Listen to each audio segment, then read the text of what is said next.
श्वान एक ऐसा पालतू जानवर है जिसे हम रोज अपने आसपास देखते हैं।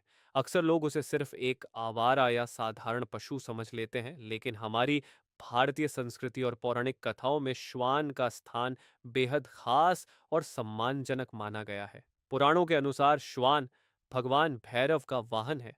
यही कारण है कि भैरव पूजा में श्वान का दर्शन शुभ माना जाता है।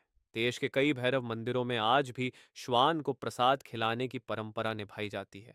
मान्यता है कि ऐसा करने से भगवान भैरव प्रसन्न होते हैं और भक्तों की रक्षा करते हैं। पौराणिक ग्रंथों में यमराज के साथ दो श्वान का भी उल्लेख मिलता है जिन्हें मृत आत्माओं का मार्गदर्शक और रक्षक बताया गया है। इन श्वान का रंग काला और भूरा बताया गया है। इसके अलावा भगवान दत्तात्रेय को भी चार श्वान के साथ दर्शाया जाता है, जो चारों वेदों के प्रतीक माने जाते हैं। यह दर्शाता है कि श्वान केवल एक जानवर नहीं, बल्कि ज्ञान, धर्म और आध्यात्मिकता से भी जुड़ा हुआ है।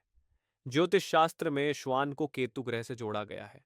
माना जाता है कि श्वान को भोजन कराने से केतु दोष शांत होता है।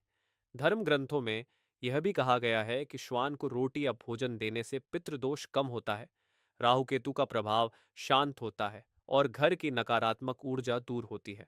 इसी कारण अमावस्या, शनिवार और भैरवाष्टमी के दिन श्वान को भोजन कराना विशेष रूप से शुभ माना गया है।